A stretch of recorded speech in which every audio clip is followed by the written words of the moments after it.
Oke, Abang mencari tahu tentang Tuhannya bangsa Israel.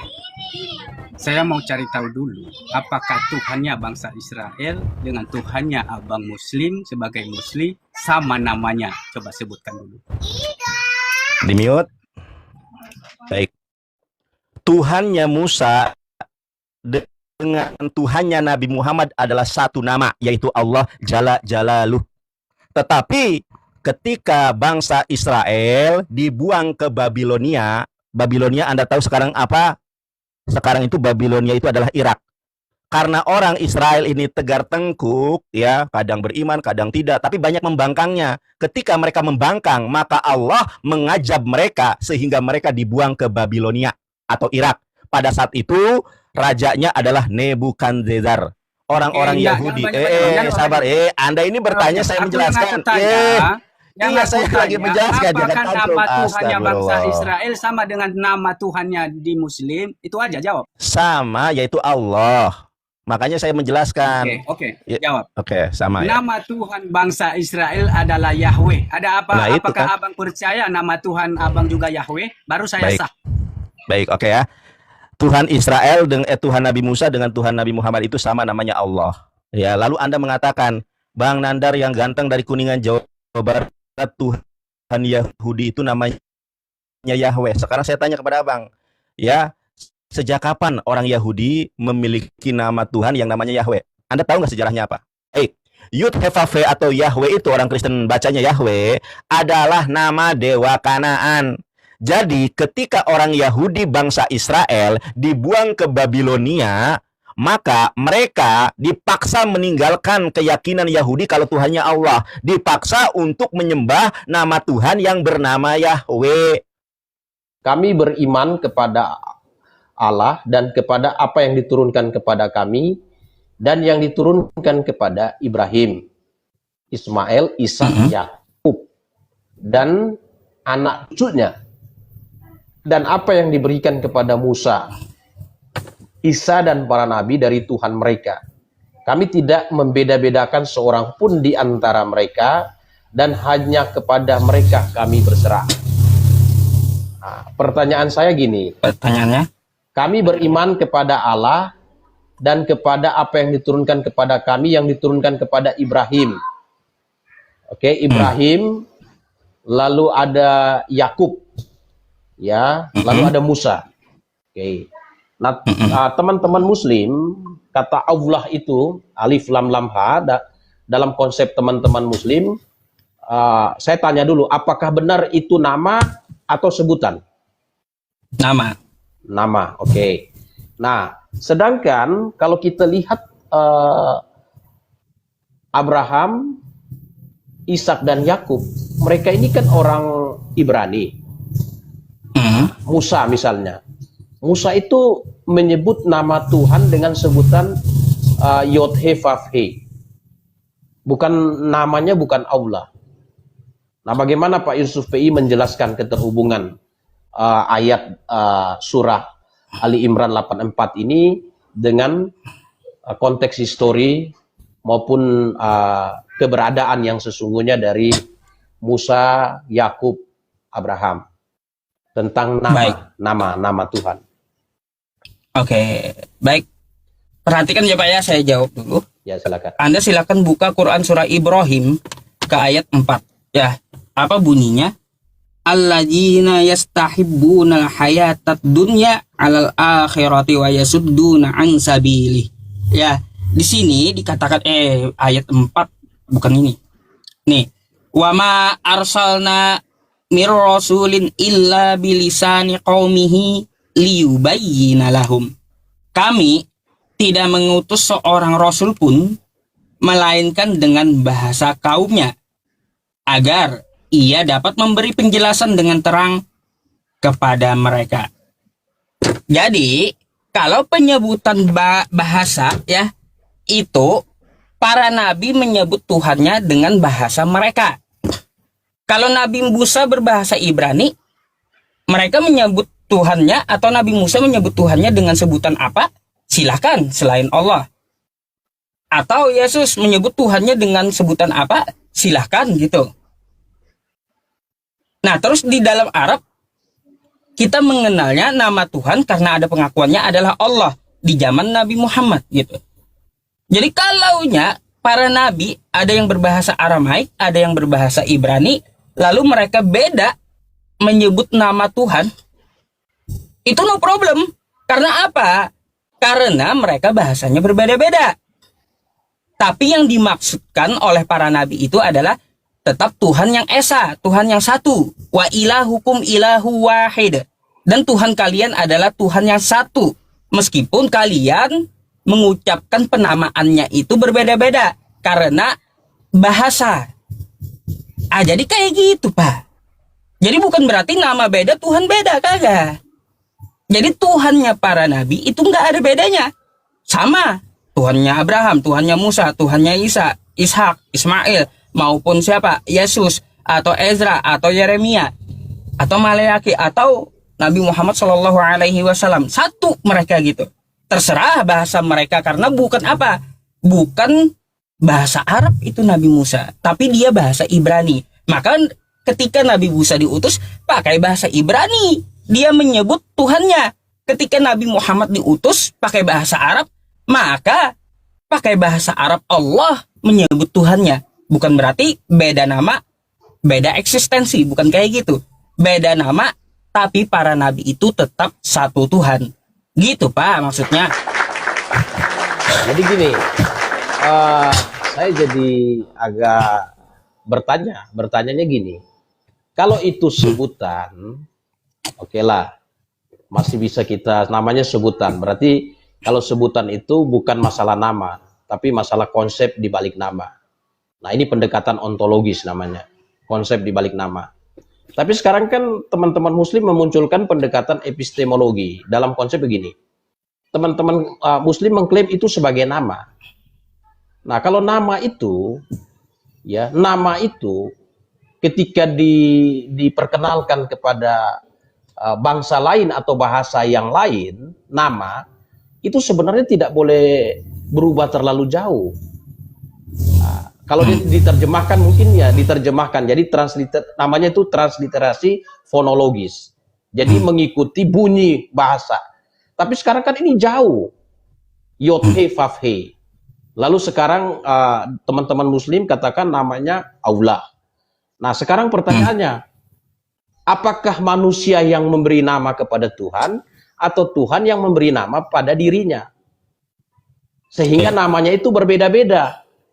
Gitu. Musa menyebutnya Yod he vav he. Musa sebutnya Yod he vav he, sedangkan teman-teman muslim mengklaim bahwa itu Allah. Kalau nama kan harusnya tidak berubah. Kalaupun berubah itu dia berubahnya tidak terlalu jauh, itu hanya karena ada perubahan fonologis. Artinya mengikuti bunyi bahasa penerima. Itu. Baik. Itu mungkin itu. Saya tanggapi, ya, Pak, ya. silakan. Iya Pak, kalaunya untuk masalah nama Tuhan yang sakral, itu tidak bisa kita bandingkan antara bahasa ke sastra bahasa yang lain. Gak bisa, karena nama Tuhan itu sakral gitu. Sakral sesuai dari Rasulnya yang mengetahui menyebutnya seperti apa. Kalau Nabi Musa menyebutnya Yod Had Vav He dalam bahasa Ibrani, monggo silakan. Bukan berarti harus kita adu bahasanya ini dengan bahasa Arab. Ya, nama Yod Had Vav He sakral di dalam bahasa Ibrani, sehingga Nabi Musa menyebutnya dengan Yod Had Vav He. Terus kalau dalam Islam Allah gak perlu ditabrakin dengan bahasa Ibrani, karena itu nama Tuhan. Kan di Taurat jangan menyebut nama Tuhan dengan sembarangan. Di Islam walillahil asmaul husna, nama yang terbaik untuk dia. Jadi kalau para nabi memanggil Tuhan dengan kosakata yang sakral, Yod Had Vav He atau Allah, itu nggak bisa kita tinjau dari bahasa. Nggak bisa. Nggak akan ketemu gitu. Jadi seperti itu Pak. Kalaunya nama Tuhan itu, Nabi itu, contoh Abraham, Aramaik. Dia mengenalkan dirinya, aku adalah aku. Aku dalam Aramaik ditabrakin ke sastra Arab dengan kosakata Allah. Gak bisa, gak nyambung gitu. Jadi penyebutan bahasa para nabi itu tergantung dari lisan mereka memakai bahasa apa, mereka menyebut Tuhan mereka pakai bahasa apa, tetapi Tuhannya para nabi itu wa ilahukum ilahu wahid. Kayak gitu. Coba Anda buka ke dalam Quran surah Al-Baqarah ayat 133 gitu, Pak. Di situ seperti apa dikatakannya? Nih. Bentar, saya bukakan aja. Al-Baqarah ayat 133 ya. Am kuntum syuhada'a idh hadara Ya'qubal maut idh qala li banihi ma ta'buduna min ba'di qalu na'budu ilahaka wa ilaha abaika Ibrahim wa Ismail wa Ishaq ilaha wahida wa nahnu lahu muslimun. Nih. Ya, saya ada. Am kuntum syuhada, ya. Am kuntum syuhada'a idh hadara Ya'qubal maut idh qala li banihi ma ta'buduna min ba'di qalu na'budu ilahaka wa ilaha abaika Ibrahim wa Ismail wa Ishaq ilaha wahida wa nahnu lahu muslimun.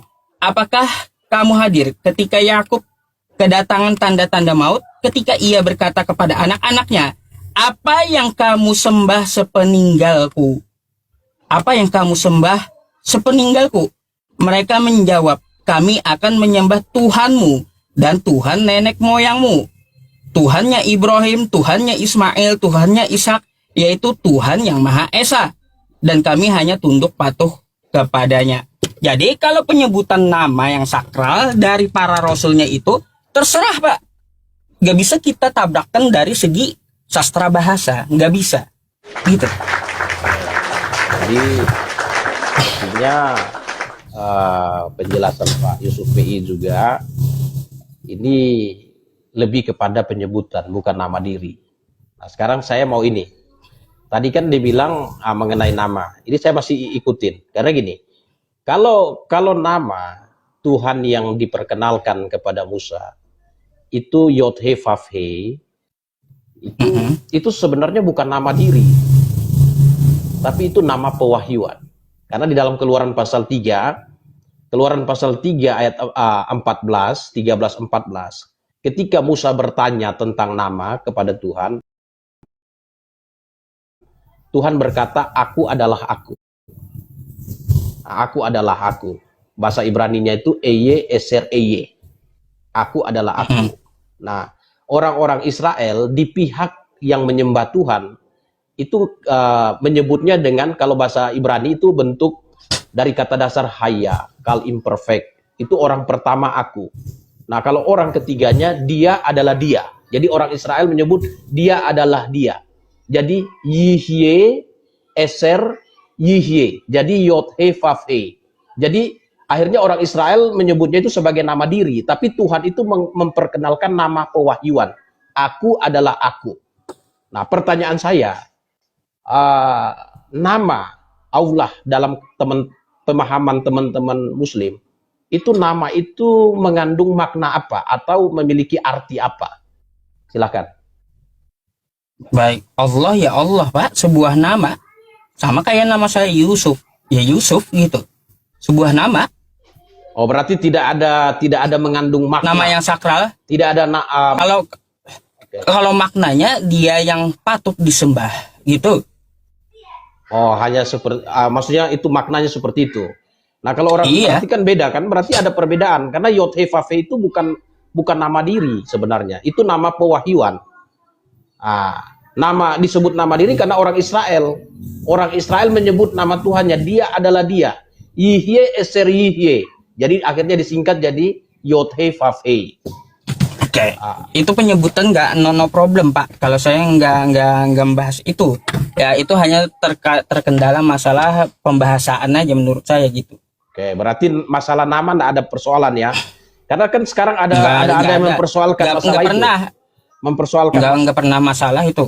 Okay. Karena apa, mempunyai syariat masing-masing. Likulin ja'alna minhuma syir'atan wa min hadza. Kan kayak gitu. Oke. Nah, saya mungkin close apa? Kalau saya tidak bertanya lagi, tapi kalau Pak Yusuf ini izinkan saya closing statement dulu dari silakan. Ya, jadi closing statement saya gini, sebenarnya tema di atas itu berupaya untuk memisahkan. Pak Yusuf ingin memisahkan, saya paham karena memang karena Pak Yusuf seorang Muslim, jadi tidak bisa menghubungkan antara apa yang diajarkan Yesus dengan apa yang diajarkan Rasul Paulus. Jadi Rasul Paulus itu menerangkan semuanya. Nah, legitimasi ajaran Rasul Paulus itu dilegitimasi oleh Rasul yang lain, oleh Rasul Petrus misalnya dalam 2 Petrus 3 ayat 15-16. Jadi apa yang diajarkan Paulus, Paulus bukan mengajarkan sesuatu yang bertentangan dengan Yesus Kristus. Rasul Paulus itu menerangkan posisi pengajaran yang disampaikan oleh Yesus Kristus. Mengenai tadi Taurat misalnya, Yesus Kristus dituduh oleh ahli Taurat meniadakan hari Sabat karena tidak memahami. Nah itu, jadi mungkin itu saja. Saya pikir mungkin hanya karena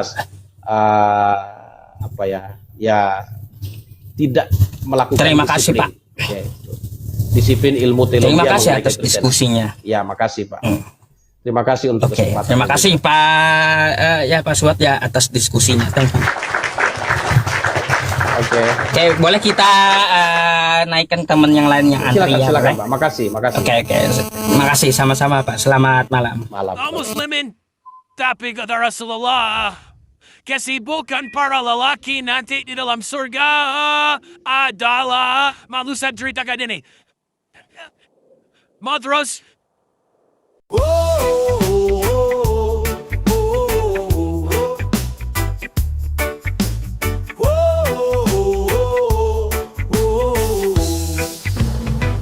Kaum muslimin kata Rasulullah, kesibukan para lelaki nanti di dalam surga adalah memecah perawan istri-istrinya. Mereka perawan terus dapat perawan, istri selesai dia perawan lagi. Yes.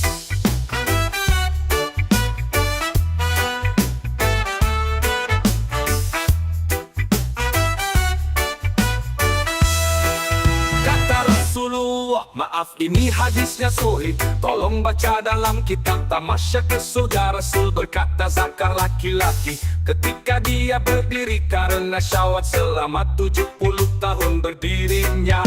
Yes.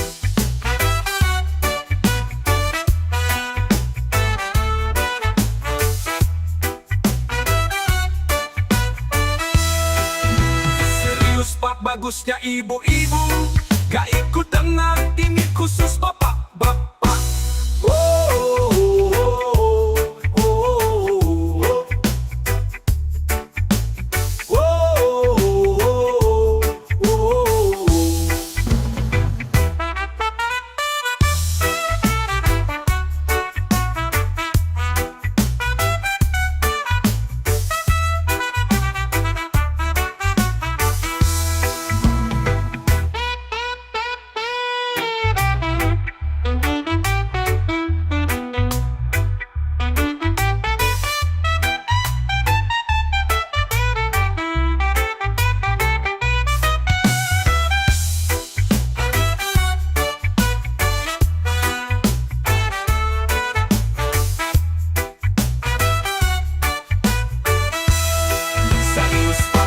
Bagusnya ibu-ibu gak ikut dengar, ini khusus bapak-bapak.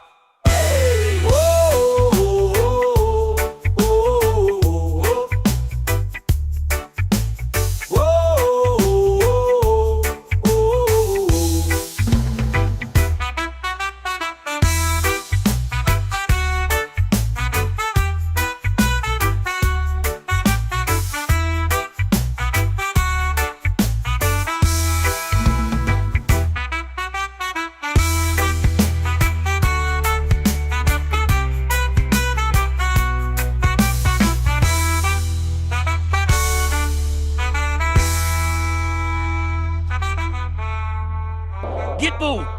Serius Pak. Bagusnya ibu-ibu gak ikut dengar pengajian ini. Ini khusus bapak-bapak.